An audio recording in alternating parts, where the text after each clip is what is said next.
ಎಷ್ಟು ಬೇಕಾದ ಖರ್ಚಾಗಲಿ, ಸಾವಿರಾರು ಕೋಟಿ ಖರ್ಚಾಗಲಿ, ಇದು ಡಿ ಕೆ ಸರ್ಕಾರ. ಡಿ ಕೆ ಶಿವಕುಮಾರ್ ಮುಖ್ಯಮಂತ್ರಿ ಆದಮೇಲೆ ಮಾತಾಡಿದಂಥ ಮೊದಲ ಮಾತಿದು. ಪಟ್ಟಕ್ಕೇರಿದ ದಿನವೇ C M D K Shivakumar bumper ಗಿಫ್ಟನ್ನು ಘೋಷಣೆ ಮಾಡಿದರು. ಶಾಲಾ ಕಾಲೇಜು ವಿದ್ಯಾರ್ಥಿಗಳಿಗೆ ಗುಡ್ ನ್ಯೂಸ್ ಕೊಟ್ಟರು. ವಿದ್ಯಾರ್ಥಿಗಳಿಗೆ ಫ್ರೀ ಬಸ್ ಪಾಸ್ ಕೊಡ್ತೀವಿ ಅಂತ ಕೂಡ ಹೇಳಿದರು. ಒಟ್ಟು 6 ಘೋಷಣೆಗಳು. ಎಷ್ಟಾದರೂ ಖರ್ಚಾಗಲಿ ಅಂತ ಸಿ ಎಂ ಹೇಳಿದ್ಯಾಕೆ? ಯುವ ಉದ್ಯೋಗ ಸೇತು ಏನಿದರ ಉದ್ದೇಶ? ಭಾರತ್ ಜೋಡೋ ಯುವ ಸಂಘ ಕ್ಲಬ್ ಏನಿದು? ವಿದ್ಯುತ್ ಸಂಪರ್ಕಕ್ಕೆ 1 ಬಾರಿ ಓಸಿ ವಿನಾಯಿತಿ. ಕಾರಣ ಏನು? ಜೊತೆಗೆ ಎ ಖಾತಾ ಬಿ ಖಾತಾ, ಇದರ ಬಗ್ಗೆನೂ ಕೂಡ ಸಿಎಂ ಮಾಡಿರುವಂತಹ ಮಾತುಗಳು. ಬರಬರ್ತಿದ್ದಂಗೆ ದೊಡ್ಡ ಸದ್ದು ಮಾಡಿದ್ದಾರೆ ನೂತನ ಸಿಎಂ. 6 ದೊಡ್ಡ ಘೋಷಣೆಗಳನ್ನು ಮಾಡಿದ್ದಾರೆ. ಇಷ್ಟು ದಿನ ಶಕ್ತಿ ಯೋಜನೆ ಅಡಿಯಲ್ಲಿ ಬರೀ ಮಹಿಳೆಯರು ಮಾತ್ರ ಫ್ರೀಯಾಗಿ ಬಸ್ಸಲ್ಲಿ ಓಡಾಡ್ತಾ ಇದ್ರು. ಇನ್ಮೇಲಿಂದ ವಿದ್ಯಾರ್ಥಿಗಳಿಗೂ ಕೂಡ ಫ್ರೀ ಬಸ್ ಪಾಸ್ ಭಾಗ್ಯ ಸಿಗ್ತಾ ಇದೆ. ಇದೆಲ್ಲದರ ಜೊತೆಗೆ ಬಿ ಖಾತಾದಿಂದ ಎ ಖಾತಾ ಬದಲಾವಣೆ ಯೋಜನೆ ಇಡೀ ರಾಜ್ಯಕ್ಕೆ ವಿಸ್ತರಣೆ ಆಗಿದೆ. ಆರಂಭದ ದಿನವೇ, ಮೊದಲ ದಿನವೇ ನಾನು ಮುಂದೆ ಏನು ಮಾಡ್ತೀನಿ ಅನ್ನೋ ಸ್ಪಷ್ಟ ಸಂದೇಶವನ್ನು ಮುಖ್ಯಮಂತ್ರಿಗಳು ರವಾನಿಸಿದ್ದಾರೆ.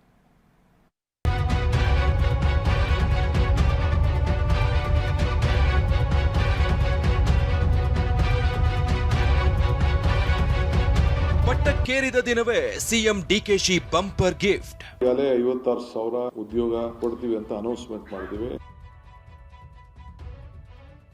ವಿದ್ಯಾರ್ಥಿಗಳಿಗೆ ಫ್ರೀ ಬಸ್ ಪಾಸ್ ಸೇರಿ 6 ಘೋಷಣೆ. ಎಲ್ಲ ವಿದ್ಯಾರ್ಥಿಗಳು ಪಾಸ್ಗಳನ್ನ ಏನು ನಾವು ಕೊಡ್ತಾ ಇದ್ದೇವೆ. ಎಷ್ಟು ಬೇಕಾದ್ರೂ ಖರ್ಚಾಗ್ಲಿ, ಇದು ಡಿಕೆ ಸರ್ಕಾರ ಎಂದ ಸಿಎಂ. ಎಷ್ಟಾರಾಗ್ಲಿ, ಎಷ್ಟು ಸಾವಿರ ಕೋಟಿ ಯಾರಾಗ್ಲಿ, we will face it, we will do it. ಇದು ಡಿಕೆ ಶಿವಕುಮಾರ್ ಮಾಡ್ಬೋದು.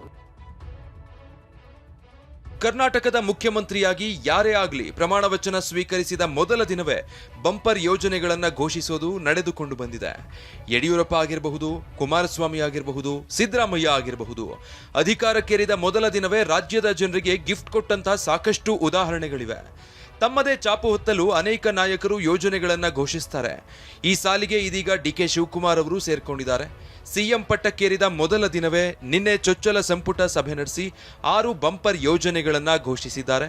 ಮೊದಲಿಗೆ ಶಾಲಾ ಕಾಲೇಜು ವಿದ್ಯಾರ್ಥಿಗಳಿಗೆ ಗುಡ್ ನ್ಯೂಸ್ ಕೊಟ್ಟಿದ್ದಾರೆ. ಶಾಲಾ ಕಾಲೇಜು ವಿದ್ಯಾರ್ಥಿಗಳಿಗೆ CM DK Shivakumar free bus pass ಘೋಷಿಸಿದ್ದಾರೆ. ಶಾಲಾ ಕಾಲೇಜು, ಪಿಜಿ, ಪಿಯುಸಿ ಮಕ್ಕಳಿಗೆ ಪಾಸ್ ಉಚಿತವಾಗಿರಲಿದೆ. ವಿದ್ಯಾರ್ಥಿಗಳು ಫ್ರೀ ಬಸ್ ಪಾಸ್ ಪಡೆಯಲು ಅರ್ಜಿ ಸಲ್ಲಿಸಬೇಕಿದೆ. ಕಡಿಮೆ ಆದಾಯ ಮೂಲದ ಕುಟುಂಬಗಳ ಸಾರಿಗೆ ವೆಚ್ಚ ತಗ್ಗಿಸಲು ನೆರವಾಗಲಿದೆ. ಯಾರೇ ಆಗಲಿ ವಿದ್ಯಾರ್ಥಿಗಳು, ಸೊ ಕಾಲೇಜವರೆಗೂ ಕೂಡ ಯಾರು ವಿದ್ಯಾರ್ಥಿ, ಕಾಲೇಜ್ ಇರ್ಬೋದು, ಪಿ ಜಿ ಇರ್ಬೋದು, PUC ಇರ್ಬೋದು, SLC ಇರ್ಬೋದು, ಎಲ್ಲ ಪಾಸ್ಗಳನ್ನು ಏನು ನಾವು ಕೊಡ್ತಾ ಇದ್ದೇವೆ, ಅದಕ್ಕೆ ಯಾರಿಗೂ ಕೂಡ ಚಾರ್ಜ್ ಮಾಡದೆ ಫ್ರೀಯಾಗೆ ವಿದ್ಯಾರ್ಥಿಗಳಿಗೆ ಫ್ರೀ ಬಸ್ ಪಾಸನ್ನು ಕೊಡಬೇಕಾಗ್ತದೆ, ಕೊಡ್ತೇವೆ. ಇನ್ನು ಎರಡನೆಯದಾಗಿ ಉದ್ಯೋಗಾಕಾಂಕ್ಷಿಗಳಿಗೆ ಸಿಎಂ ಡಿಕೆ ಶಿವಕುಮಾರ್ ಸಿಹಿ ಸುದ್ದಿ ನೀಡಿದ್ದಾರೆ. ಶೀಘ್ರದಲ್ಲೇ ಸರ್ಕಾರಿ ಹುದ್ದೆಗಳ ನೇಮಕಾತಿ ಪ್ರಕ್ರಿಯೆ ಆರಂಭಿಸಲಾಗುವುದು. ಎಲ್ಲ ಇಲಾಖೆಗಳಲ್ಲಿ ಖಾಲಿ ಇರುವ ಹುದ್ದೆಗಳ ನೇಮಕಾತಿ ನಡೆಯಲಿದೆ. ಇನ್ನು ಉದ್ಯೋಗಾಕಾಂಕ್ಷಿಗಳಿಗೆ ಸರ್ಕಾರದ ವತಿಯಿಂದ ತರಬೇತಿ ಮತ್ತು ಉದ್ಯೋಗಕ್ಕಾಗಿ ಖಾಸಗಿ ಕಂಪನಿಗಳ ಜೊತೆ ಒಡಂಬಡಿಕೆ ಮಾಡಿಕೊಳ್ಳಲಾಗುತ್ತೆ. ಯುವ ಉದ್ಯೋಗ ಸೇತು ಹೆಸರಿನಲ್ಲಿ ಉದ್ಯೋಗ ವಿನಿಮಯ ಕೇಂದ್ರ ತೆರೆಯಲಾಗುತ್ತೆ. 60 ದಿನಗಳ ಒಳಗಾಗಿ ಉದ್ಯೋಗ ವಿನಿಮಯ ಕೇಂದ್ರ ಸ್ಥಾಪಿಸಲಿದ್ದು, ನಿರುದ್ಯೋಗಿಗಳಿಗೆ 1 ತಿಂಗಳಲ್ಲಿ ಉದ್ಯೋಗ ಅವಕಾಶ ನೀಡಲು ಆದ್ಯತೆ ನೀಡಲಾಗುವುದು. ಸರ್ಕಾರ ಈಗಾಗಲೇ 56,000 ಉದ್ಯೋಗ ಕೊಡ್ತೀವಿ ಅಂತ ಅನೌನ್ಸ್ಮೆಂಟ್ ಮಾಡಿದ್ದೀವಿ. ಕರಿಬೇಕಾಯಿತು ನಾವು ಅರ್ಜಿ. ಕರೆಯೋಕ್ಕೆ ಕೆಲವು ಇಶ್ಯೂಸ್ ಮಧ್ಯೆ ಬಂತು. ಈಗ ಸೆಟ್ಲ್ ಆಗಿದೆ ಅದು. ಅದಕ್ಕೆ ಸದ್ಯದಲ್ಲೇ ಒಂದು ಕ್ಯಾಲೆಂಡರ್ ಕೂಡ ನಾವು ಯಾವತ್ತು ಕರಿತೀವಿ ಏನು ಅಂತೇಳಿ ಸದ್ಯದಲ್ಲೇ ಎಲ್ಲ ನೆಕ್ಸ್ಟ್ ಕ್ಯಾಬಿನೆಟ್ ಅಷ್ಟೊತ್ತಿಗೆ ಎಲ್ಲ ಡಿಪಾರ್ಟ್ಮೆಂಟ್ ಅವ್ರನ್ನೆಲ್ಲ ಕರೆದು ಆ ಪ್ರೋಸೆಸ್ ಯಾವ ರೀತಿ ಶುರು ಮಾಡ್ತೀರಾ, ಯಾವತ್ತು ನೀವು ನೋಟಿಫಿಕೇಶನ್ ಮಾಡ್ತೀರಾ ಅಂತೇಳಿ ಕ್ಯಾಲೆಂಡರ್ನ ನಿಮಗೆ ರಿಲೀಸ್ ಮಾಡ್ತೀನಿ. ನಮ್ಮ ಸರ್ಕಾರನೇ ಪ್ರೈವೇಟಲ್ಲಿ ಯಾರ್ಯಾರು ಉದ್ಯೋಗವನ್ನು ಹುಡುಕ್ತಾ ಇದ್ದಾರೆ ನಮ್ಮ ಯುವಕರಿಗೆ, ಅವ್ರಿಗೆ ಅನುಕೂಲ ಆಗಬೇಕು. ಇನ್ನು ಡಿಕೆ ಶಿವಕುಮಾರ್ 3ನೇ ಗಿಫ್ಟ್ ಏನಂದ್ರೆ ಭಾರತ್ ಜೋಡೋ ಯುವ ಸಂಘ ಕ್ಲಬ್ ಸ್ಥಾಪನೆ. ಗ್ರಾಮ ಪಂಚಾಯತ್ ಮತ್ತು ನಗರ ವಾರ್ಡ್ ವ್ಯಾಪ್ತಿಯಲ್ಲಿ ಸ್ಥಾಪಿಸಲಿದ್ದು ಪ್ರತಿ ಕ್ಲಬ್ಗೆ ತಲಾ 10 ಲಕ್ಷ ರೂಪಾಯಿ ಅನುದಾನ ನೀಡಲಾಗುತ್ತೆ.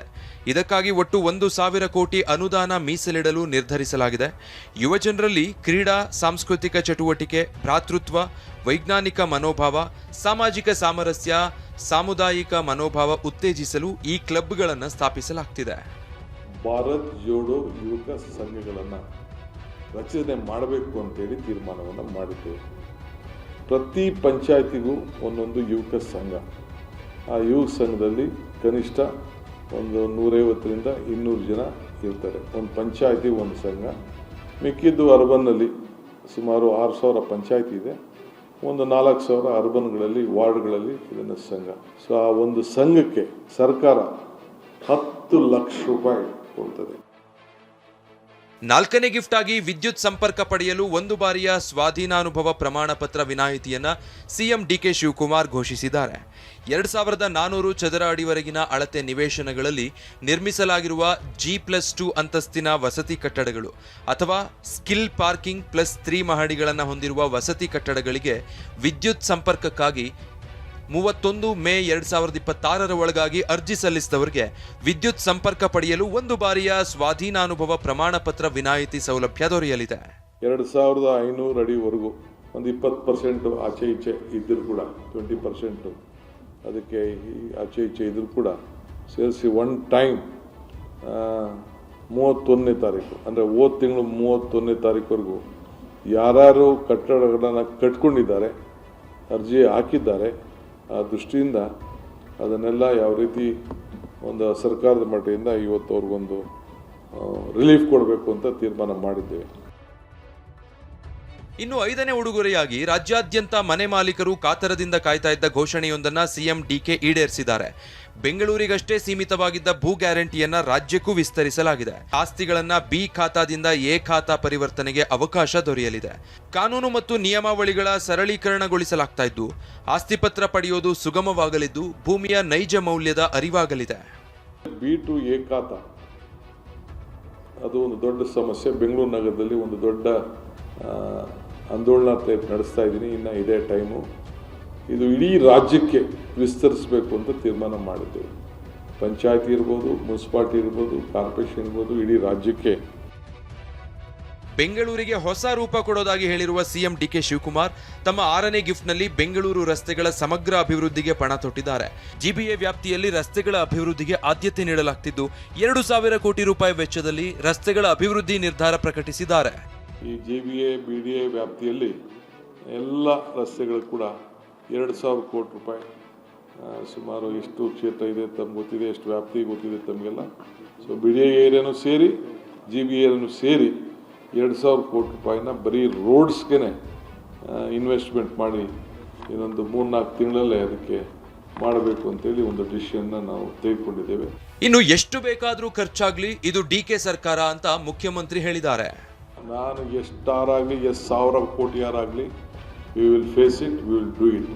ಅದೆಲ್ಲ ನಂಬರ್ಸ್ ಏನು ಕೇಳಕ್ಕೆ ಹೋಗ್ಬೇಡಿ. ಎಷ್ಟು 1,000 ಆಗಲಿ ನಾವು ಮಾಡ್ತೀವಿ, ಕೊಡ್ತೀವಿ. ಇದು ಡಿ ಕೆ ಶಿವಕುಮಾರ್ ಗೌರ್ಮೆಂಟ್. ಇಷ್ಟೇ ಅಲ್ಲದೆ ರೈತರ ಕೆಲ ಸಮಸ್ಯೆಗಳಿಗೂ ಮುಕ್ತಿ ಹಾಡಲು ಸಿಎಂ ಡಿಕೆ ಶಿವಕುಮಾರ್ ನಿರ್ಧರಿಸಿದ್ದಾರೆ. ನೀರಾವರಿ ಸಮಸ್ಯೆ, ರೈತರ ವಲಸೆ ತಪ್ಪಿಸಲು ಮುಂದಿನ ದಿನಗಳಲ್ಲಿ ಚರ್ಚಿಸಿ ತೀರ್ಮಾನ ಕೈಗೊಳ್ಳೋದಾಗಿ ಹೇಳಿದರು. ಪ್ರಸನ್ನ ಗಾಂವ್ಕರ್, TV9. ಇದು ಸಂಗತಿ. ಬನ್ನಿ, ಪ್ರಸನ್ನ ನಮ್ಮೊಂದಿಗೆ ಈಗ ನೇರ ಸಂಪರ್ಕದಲ್ಲಿದ್ದಾರೆ. ಪ್ರಸನ್ನ, ಹಿಂದೆ ಯಡಿಯೂರಪ್ಪನವ್ರು ಹೇಳ್ತಿದ್ದಂಥ ಮಾತುಗಳನ್ನು ನಾವು ಜ್ಞಾಪಿಸ್ಕೋಬೇಕು. ಕೊಟ್ಟ ಕುದುರೆಯ ಏರದವನು ವೀರನೂ ಅಲ್ಲ ಧೀರನೂ ಅಲ್ಲ ಅಂತ. ಅದನ್ನು ಯಥಾವತ್ತಾಗಿ ಪದೇ ಪದೇ ರಿಪೀಟ್ ಮಾಡ್ತಾ ಇದ್ದಂಥವ್ರು ಇದೇ ಡಿ ಕೆ ಶಿವಕುಮಾರ್.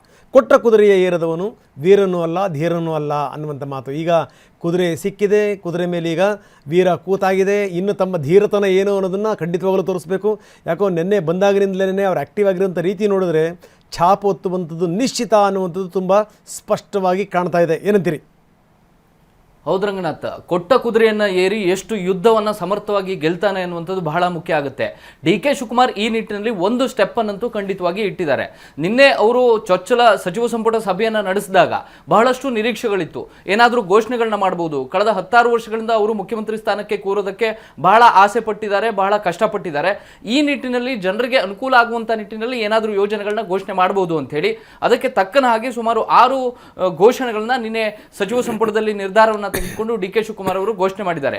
ಈ ಘೋಷಣೆಗಳ ಆಧಾರದ ಮೇಲೆ ಸರ್ಕಾರಕ್ಕೆ ಅಷ್ಟು ಸುಲಭ ಸಾಧ್ಯನಾ ಅನ್ನುವಂಥ ಪ್ರಶ್ನೆಗಳು ಕೂಡ ಸಹಜವಾಗಿ ಮೂಡ್ತವೆ ಮತ್ತು ಡಿ.ಕೆ. ಶಿವಕುಮಾರ್ ಇನ್ನಷ್ಟು ಜನರಿಗೆ ಅದನ್ನ ಹೆಚ್ಚು ಅರ್ಥ ಆಗೋ ರೀತಿಯಲ್ಲಿ ಕನ್ವೆ ಮಾಡುವಂತ ಒಂದು ಅವಕಾಶ ಕೂಡ ಇತ್ತು. ಅದರ ಜೊತೆಗೆ ಈ ಘೋಷಣೆಗಳು ವಿದ್ಯಾರ್ಥಿಗಳಿಗೆ ಅನುಕೂಲ ಆಗುತ್ತೆ, ಯುವಕರಿಗೆ ಅನುಕೂಲ ಆಗುತ್ತೆ, ಅದನ್ನ ಗಮನದಲ್ಲಿಟ್ಟುಕೊಂಡು ಈ ಯೋಜನೆಗಳನ್ನ ಘೋಷಣೆ ಮಾಡಿದ್ದಾರೆ. ಒಂದು ಜೊತೆಗೆ ಪಕ್ಷಕ್ಕೂ ಕೂಡ ಅನುಕೂಲ ಆಗುವಂತ ರೀತಿಯಲ್ಲಿ ಕೆಲವೊಂದಿಷ್ಟು ಯೋಜನೆಗಳಿದ್ದಾವೆ. ಈಗ ಭಾರತ್ ಜೋಡೋ ಯುವಕ ಸಂಘ ಅನ್ನುವಂಥ ಘೋಷಣೆಯನ್ನ ಡಿ.ಕೆ. ಶಿವಕುಮಾರ್ ಅವರು ಮಾಡಿದ್ದಾರೆ. 6,000 ಗ್ರಾಮ ಪಂಚಾಯತಿಗಳಿದ್ದಾವೆ, 4,000 ವಾರ್ಡ್ಗಳಿದ್ದಾವೆ. ಆ ಎಲ್ಲ ವಾರ್ಡ್ಗಳು ಪಂಚಾಯತ್ಗಳಲ್ಲಿ ಒಂದೊಂದು ಯುವಕ ಸಂಘಕ್ಕೆ 10 ಲಕ್ಷ ರೂಪಾಯಿಯನ್ನ ಸರ್ಕಾರದ ಹಣವನ್ನ ಕೊಡಲಾಗುತ್ತೆ. ಅದೇ ಬರೋಬ್ಬರಿ 1,000 ಕೋಟಿಯಷ್ಟು ಸರ್ಕಾರಕ್ಕೆ ಹೊರೆಯಾಗುತ್ತೆ. ಗ್ಯಾರಂಟಿ ಯೋಜನೆಗಳನ್ನ ಪರಿಷ್ಕರಣೆ ಮಾಡ್ತೀವಿ ಅಂತ ಹೊರಟಂತ ಸರ್ಕಾರ 100 ಕೋಟಿ 200 ಕೋಟಿಯನ್ನ ಸರಿದೂಗಿಸೋಕೆ ಒದ್ದಾಡ್ತಾ ಇದೆ. ಇಂಥ ಸಂದರ್ಭದಲ್ಲಿ ಈ ಯೋಜನೆ ಸರ್ಕಾರಕ್ಕೆ ಮತ್ತಷ್ಟು ದುಬಾರಿ ಆಗಲ್ವಾ ಅನ್ನುವಂಥ ಪ್ರಶ್ನೆ ಸಹಜವಾಗಿ ಕಾಡ್ತಾ ಇದೆ. ಇನ್ನುಳಿದಂತೆ ಬೆಂಗಳೂರು ಮತ್ತು ಬೇರೆ ಬೇರೆ ಗ್ರಾಮೀಣ ಭಾಗದಲ್ಲೂ ಇರುವಂತವರಿಗೆ ಖಾತೆಯ ಸಮಸ್ಯೆ ಬಹಳವಾಗಿ ಕಾಡ್ತಾ ಇತ್ತು. ಡಿ.ಕೆ. ಶಿವಕುಮಾರ್ ಈ ಖಾತೆಯ ವಿಚಾರದಲ್ಲಿ ಬಹಳ ಹತ್ತಿರದಿಂದ ಬೆಳವಣಿಗೆಗಳನ್ನ ಗಮನಿಸಿದಂಥವ್ರು ಮತ್ತು ಕೆಲವೊಂದಿಷ್ಟು ಎಲ್ಲ ರೀತಿಯ ಸಮಸ್ಯೆಗಳು ಅವರಿಗೆ ಅರಿವಾದಂತಹ ಹಿನ್ನೆಲೆಯಲ್ಲಿ ಬಿ ಖಾತೆಯಿಂದ ಎ ಖಾತೆಗೆ ಬದಲಾವಣೆ ಮಾಡ್ಕೊಳ್ಳೋದಕ್ಕೆ ಇಡೀ ರಾಜ್ಯಾದ್ಯಂತ ಆ ಒಂದು ವಿಸ್ತರಣೆ ಮಾಡೋದಕ್ಕೆ ಅವಕಾಶವನ್ನ ಡಿ.ಕೆ. ಶಿವಕುಮಾರ್ ಅವರು ನಿನ್ನೆ ಸಂಪುಟದಲ್ಲಿ ನಿರ್ಧಾರವನ್ನ ತೆಗೆದುಕೊಂಡಿದ್ದಾರೆ. ಈ ಎಲ್ಲ ಯೋಜನೆಗಳನ್ನ ಗಮನಿಸಿದ್ರೆ ಡಿ.ಕೆ. ಶಿವಕುಮಾರ್ ಅವರಿಗೆ ಒಂದು ಆಲೋಚನೆ ಇದೆ ಅನ್ನುವಂಥದ್ದು ಗೊತ್ತಾಗ್ತಾ ಇದೆ. ಆ ಆಲೋಚನೆಗಳನ್ನ ಕಾರ್ಯರೂಪಕ್ಕೆ ತರೋದಕ್ಕೆ ಒಂದು ಗಟ್ಟಿಯಾದಂತಹ ತಂಡವನ್ನ ಅವರು ಮುನ್ನಡೆಸ್ಕೊಂಡು ಹೋಗಬೇಕಾಗುತ್ತೆ. ಕೇವಲ ಯುವಕರನ್ನ ನಾವು ಗಮನದಲ್ಲಿ ಇಟ್ಕೊಂಡು ಮಾಡ್ತೀವಿ ಅಂತ ಹೊರಟ್ರೆ ಸಾಕಾಗುದಿಲ್ಲ. ಸರ್ಕಾರದ ಹಣಕಾಸು ವಿಚಾರದಲ್ಲಿ ಸಿದ್ದರಾಮಯ್ಯನವರು ಇದ್ದಾಗ ನಿಭಾಯಿಸಿದ ರೀತಿ ಅದು ಅವರಿಗೆ ಹಣಕಾಸು ಅನುಭವ ಇತ್ತು, ನಿಭಾಯಿಸಿದಂತ ಅನುಭವ ಇತ್ತು, ಹಲವು ಬಜೆಟ್ಗಳನ್ನ ಕೊಟ್ಟಿದ್ರು. ಈಗ ಡಿ.ಕೆ. ಶಿವಕುಮಾರ್ ಅವರು ತಮ್ಮ ಬಿಸ್ನೆಸ್ನ ಅನುಭವವನ್ನ ಸರ್ಕಾರದ ಹಣಕಾಸು ನಿರ್ವಹಣೆಯಲ್ಲಿ ಹೇಗೆ ಅದನ್ನ ಅಳವಡಿಸಿಕೊಳ್ತಾರೆ ಅನ್ನುವಂಥದ್ದು ಬಹಳ ಕುತೂಹಲವನ್ನ ಮೂಡಿಸ್ತಾ ಇದೆ. ಆದ್ರೆ ಡಿ.ಕೆ. ಶಿವಕುಮಾರ್ ತಮ್ಮ ಮೇಲೆ ಇದ್ದಂತಹ ನಿರೀಕ್ಷೆಯನ್ನ ಸ್ವಲ್ಪ ಮಟ್ಟಿಗಂತೂ ನಿನ್ನೆ ಈಡೇರಿಸುವಂತ ಕೆಲಸವನ್ನ ಮಾಡಿದ್ದಾರೆ ರಂಗನಾಥ್. ಪ್ರಸನ್ನ, ಹಾಗೆ ನೀವು ಸಂಪರ್ಕದಲ್ಲಿರಿ, ಇನ್ನಷ್ಟು ಮತ್ತಷ್ಟು ಮಾತಾಡೋಣ. ಇನ್ನು